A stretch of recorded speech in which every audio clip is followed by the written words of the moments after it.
ఇది ఇక్కడ ఉన్నటువంటి మిషన్ కాకతీయ రెండో విడత సాయమ చెరువు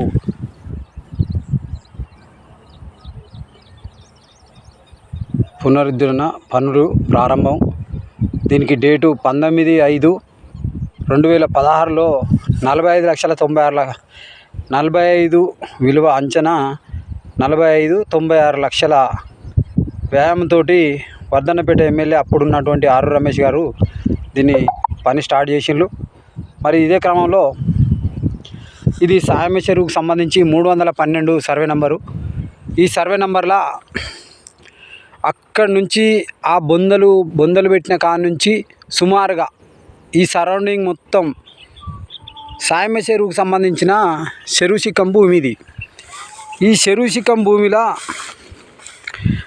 ఎవరైతే ఇప్పుడున్నటువంటి పరిస్థితుల ఎవరైతే ఉన్నారో రియల్ ఎస్టేట్ వ్యాపారులు కావచ్చు, లేకపోతే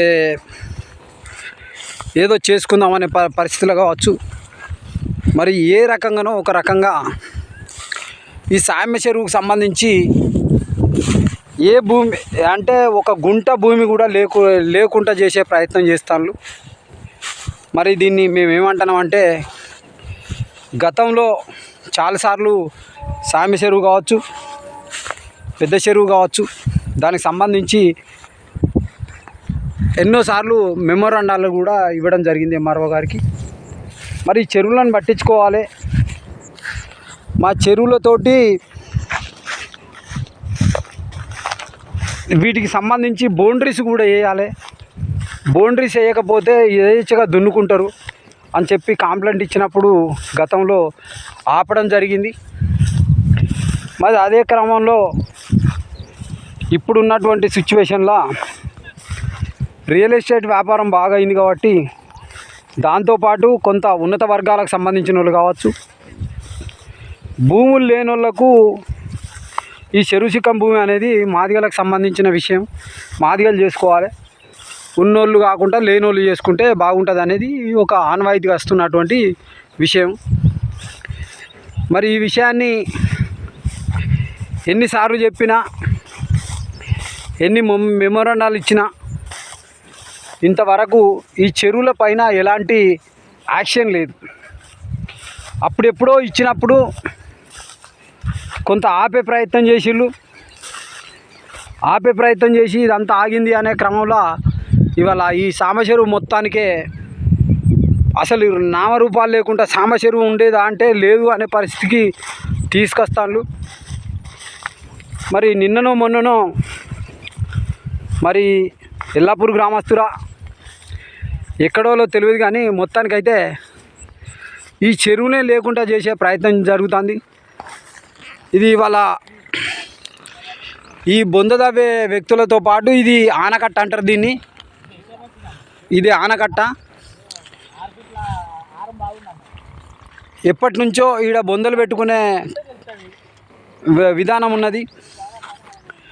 బొందలు పెట్టే క్రమంలో ఇవాళ మొత్తం ఇదంతా సాఫ్ చేసి అసలు దీనికి ఈ సాఫ్ చేయమన్న లెవెలు ఈ కథ అంత ఏంది అనేది మనకేం తెలియకుండా ఈ ఆనకట్టను మొత్తం ఇక్కడి నుంచి మొదలు పెడితే ఆ చివరి వరకు మొత్తం ఏం లేకుండా చేసి రానున్న రోజులలో ఆ మధ్యలో కొంత గ్యాప్ ఉన్నది, అది పోను మిగతాదంతా చేయగలిగితే అంతా సాఫ్ చేసుకోవచ్చు.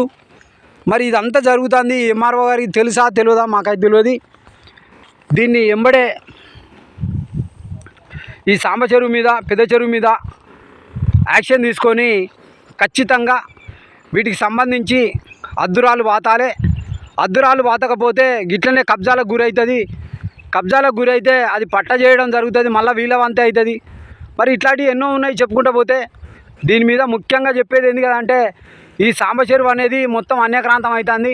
దీన్ని కాపాడే ప్రయత్నం చేయాలి ఎంఆర్ఓ గారు ఖచ్చితంగా. లేకపోతే నేనేమంటానంటే, ఇప్పుడు ఏది ఏమైనా రెవెన్యూ శాఖ చేయవలసిన పనులు యువతలు చేయాలంటే చేయలేరు. కాబట్టి ఖచ్చితంగా మా అధికారం మాకు ఉండే అంటే మేము ఎప్పుడో చేస్తాం. అది చేయరాదు కాబట్టి ఖచ్చితంగా మీకు విన్నవిస్తున్నాం. ఏది ఏమైనా ఈ సాంబ చెరువుతో పాటు పెద్ద చెరువును కూడా కాపాడాలి. ఇది కుంటకట్ట అంటారు దీన్ని. ఇది కుంటకట్ట అక్కడి నుంచి ఆ చివరి నుంచి ఈ చివరి వరకు బొందలు పెట్టి ఉన్నాయి. ఈ బొందలు కూడా పెట్టలేని పరిస్థితికి దిగజారుస్తారు ఇక్కడ. మరి ఏది ఏమైనా ఖచ్చితంగా ఇది కాపాడాలి. ఇది రెవెన్యూ వాళ్ళకు విషయం తెలియాలి. కలెక్టర్ గారు కూడా దీని మీద స్పందించి వెంటనే ఈ 2 చెరువులకు సంబంధించి మరి మొన్న